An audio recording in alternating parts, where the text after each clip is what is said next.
Magandang hapon! Kumusta po? Narito po ulit ang update natin para sa lagay ng ating panahon ngayong hapon po ng April 5, 2025. Sa ngayon po ay patuloy pa rin natin na binabantayan ang banta ng sama ng panahon na nabuo po dyan sa may south of Mindanao na tinawag po na Invest 98W.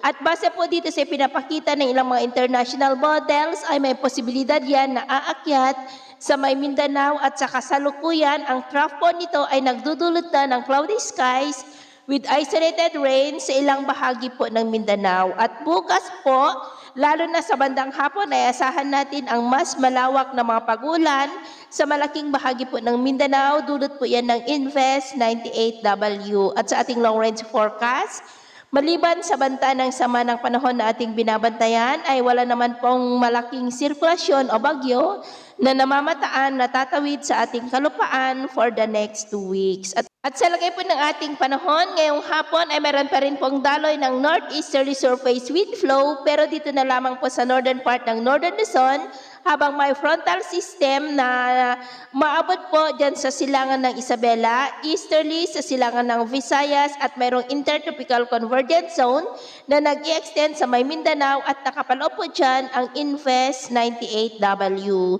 Ngayong hapon ay nakakaranas ng cloudy skies with isolated rain sa malaking bahagi ng Mindanao, ilang bahagi ng Panay Island, Negros, Cebu, Northern Samar, Bicol Region, Mimaropa, Batanes, Cavite, Southern Quezon, Zambales, Pangasinan at ilang bahagi ng Northern Luzon.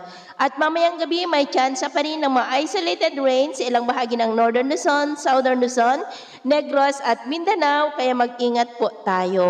Sa atin naman pong mga baybayin, wala na po tayong nakatas na namang gale warning signals, pero iba yung pag-iingat lamang po kung papalaot tayo para po mas makaiwas sa mga sakunang pangkaragatan.